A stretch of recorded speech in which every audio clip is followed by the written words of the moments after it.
This is physics 1101 in fall 2022, and this is chapter 2A, lecture on motion and kinematics in one direction.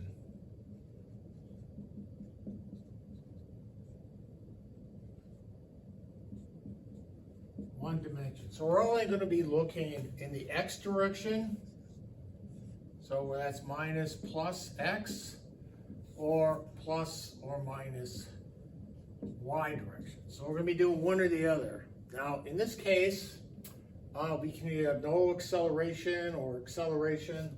We're going to be dealing, acceleration is going to be g, which is minus 9.8 meters per second squared. But for a lot of the problems I do, I use minus 10 meters per second squared. So we'll find problems where you generally will need to pay attention to the direction. So in this case, you mean it's minus because gravity is downwards. So we're going down minus, up positive, totally arbitrary. You can do it the other way around. For x direction, x to the right is positive, x to the left is negative. So this will be basic coordinate, but we're doing each one separate. When we get into chapter 3, we'll be dealing with two-dimensional motion. So then we have projectiles, so then we need to incorporate both. But this is chapter 2, which is only for one dimension. All right, so a few terms we'll introduce here. We have displacement.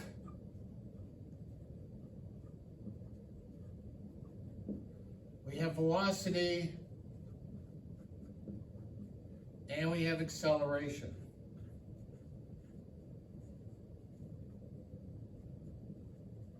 Okay, now displacement is the same as distance, but it's in a given direction because it makes a difference, velocity, acceleration, which direction you're going. I mean, if we're going to the right, we call that plus, call it to the left, and we call that negative. It's much like if I was to drive north, south, or east. I mean, if you want to drive to the Minneapolis, which is about 200 miles away, you want to make sure you get in the right direction. Not north, you end up in somewhere in Canada. So these are all we call vectors. We'll get into more of this later, where there's a size and a direction that makes a difference. All right, we'll get more into vectors, specifically, particularly doing two-dimensional motion in chapter 3. Okay, so I'll leave it at that. Alrighty. Okay, moving on here. So we have displacement. So if I was to go plus 70 meters, all right? So that'd be from 0 out to 70. Now, next thing I would do is then add a direction, all right? I want to add plus 70 meters and plus 30 meters. So start from here, go there, and it would be 70 plus 30, which would be 100. Now if I was going plus 70 and then minus 30, that would be plus 70 and then back 30, the net would be 70 minus 30, or 40 meters. Same way if we're going the other direction. If I go negative 70,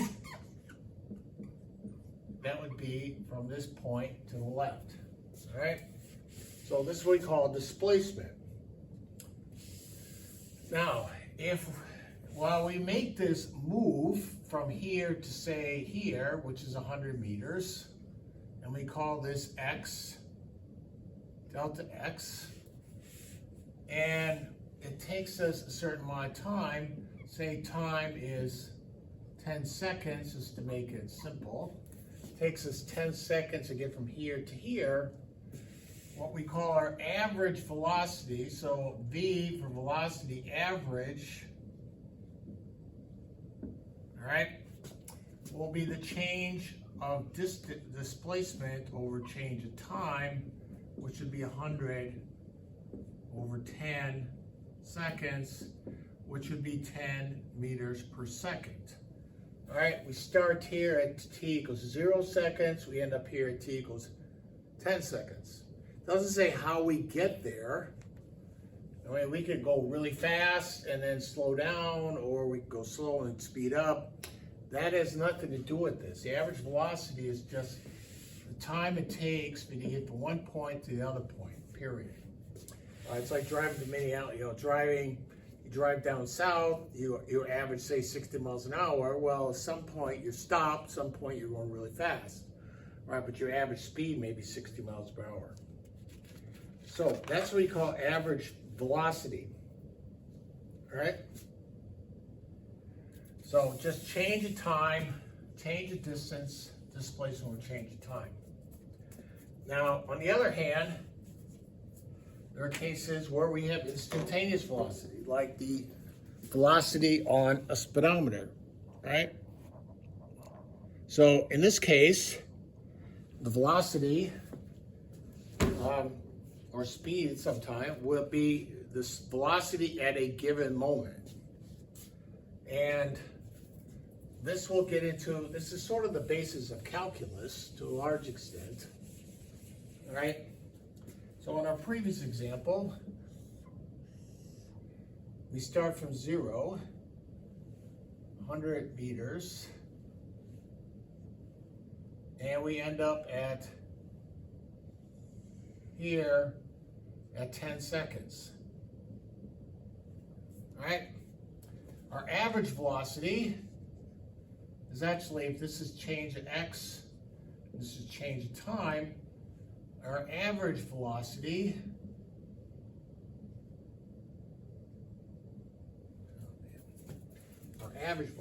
V average,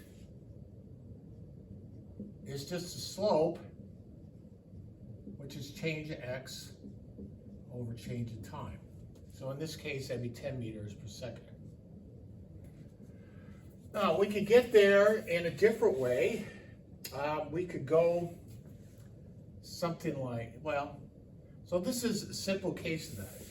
Now, the simplest case, say I go start at 100 meters, and after 10 seconds, I'm still 100 meters, all right? I haven't gone anywhere. What might you think the average velocity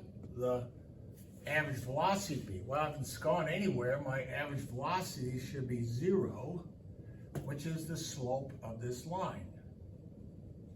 So the slope of a horizontal line is 0. Right? Now, if it goes up, it's positive. If it was to go down, this would have a negative slope. All right? Now, going back to this case, all right, our average velocity is 0 to 10, so we're doing a constant velocity. We're just traveling at constant speed in a given direction. But we can do something different. I mean, we could go start really slow and accelerate and still end up at the same point after 10 seconds. Or we could accelerate really fast and then slow down. In both cases, the average velocity is 10, but in this first case, we're going real slow, really fast. Second case, we're really fast, going slow. All right, in this case, the velocity at any given time depends on where we are. And this is what we call instantaneous velocity.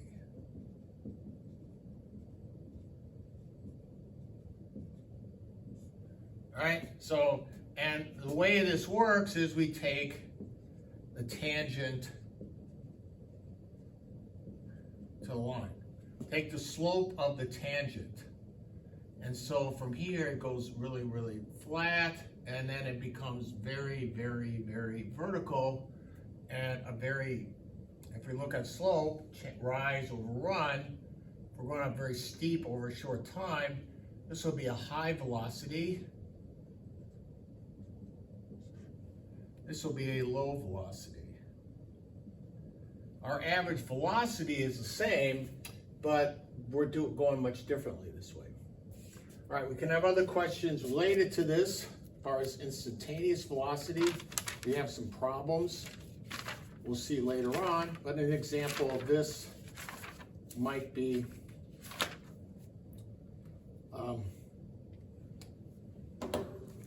one of the questions is we look at this graph in red and we notice if we look at the instantaneous velocity, which is rise over run, changes over time. And so at this point, so it goes quicker, accelerates, and actually stops at this point and then starts going backwards. Because the slope in this case would be negative, here is positive. So this is the basis of calculus to a large extent, is instantaneous velocity is the slope at a given point. All right, so that's instantaneous velocity. Okay, so where are we? All right. Then I'm going to do the next part, and then we'll end up finishing in this. I'll introduce our equations of motion, and then we'll do some examples related to that in lecture 2. All right. Now, if we had velocity is change of position over change of time. All right. Now, if we change the velocity over time, meaning we either get faster, slower, or whatever, this is what we call acceleration.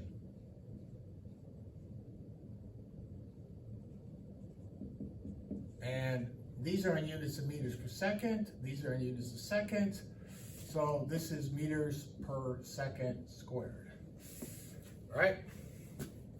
So instantaneous acceleration is change of velocity over change of time. And so in our first graph,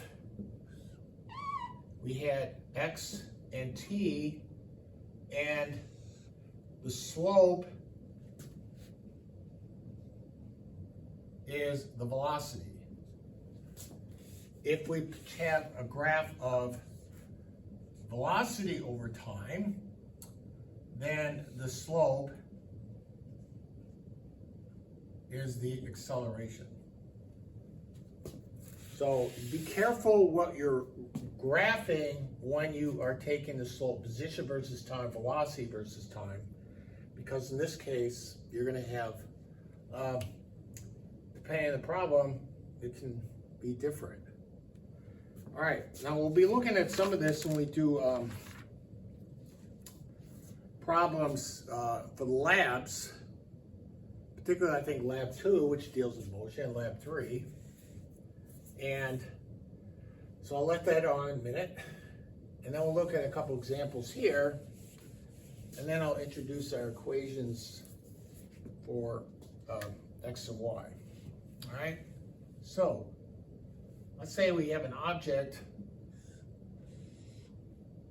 that is moving at constant, v is constant. What does that mean?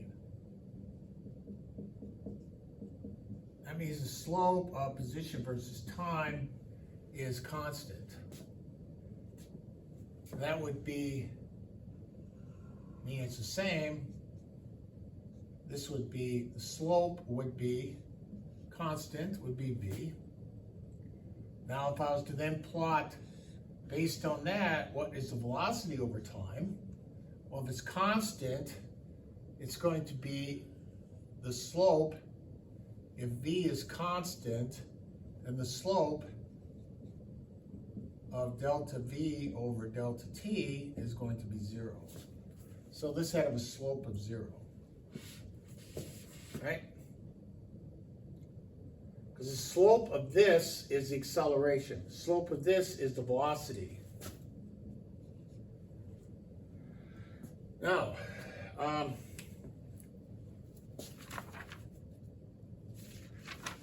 as we move on here, then I'll give one more example here, is then what if we're doing something different? Instead of that, we're having a car that goes full bore as accelerating, right? Acceleration, and we'll give a number of 5 meters per second squared. All right, what would that look like? Well, if it's accelerating, then it would have a velocity versus time that would look like this, and the slope A would be 5 meters per second squared. What would the position versus time? So it can't be that, because this implies a constant velocity. What it actually is going to be, if we have a constant acceleration, we're going to end up with position versus time being a parabola.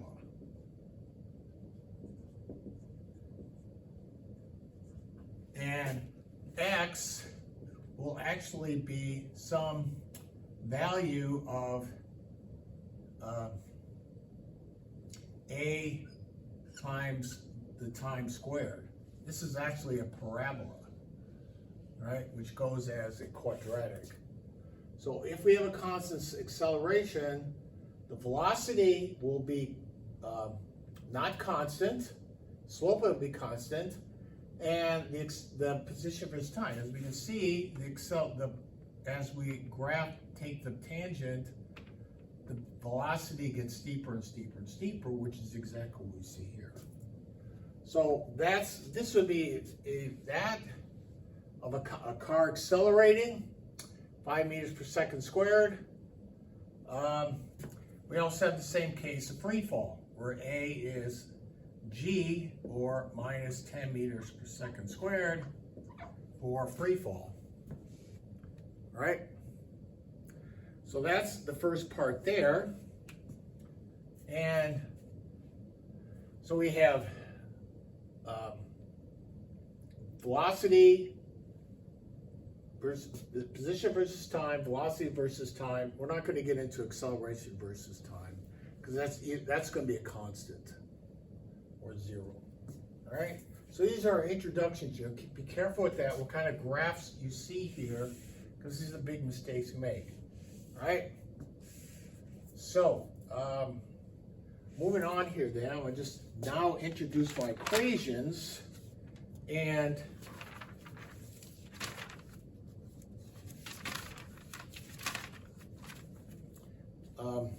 that we're going to have here. And then we'll talk more about them in lecture 2. So we're going to be dealing with x direction and y direction. And here A is a constant, which we're not sure, because it could be a car accelerating left or right. Here A will be G, which is minus 9.8 meters per second squared, or minus 10 meters per second squared, meaning it's downward. So right is positive, left is negative, up is positive, down is negative. So our equations, and we'll deal with them in x and y direction.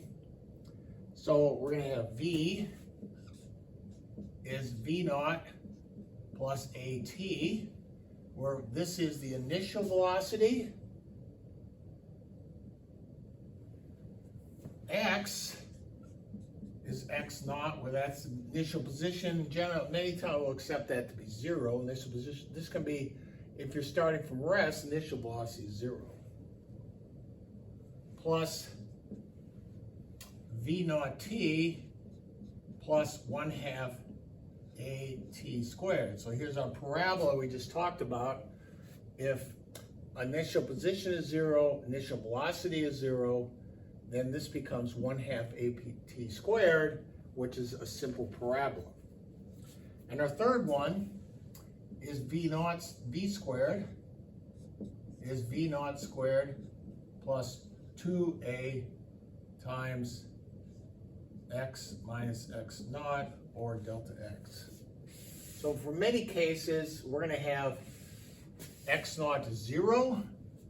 We may also have, if it starts from rest, v naught is 0. So keep that in mind. If I say a problem start from rest, then v naught is 0. So that's in the x direction. In the y direction, I'm not going to put in subscripts. It's v naught plus gt, because that's where g is. Y is y naught plus v naught t plus 1/2 gt squared, and v squared is v naught squared plus 2g y minus y naught.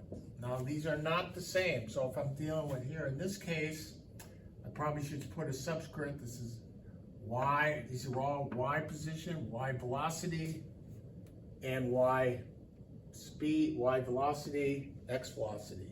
So these are equations that we'll be dealing with as far as acceleration, as far as that's concerned. All right, so that's the introduction, the first part of chapter 2. Now then continue with some examples.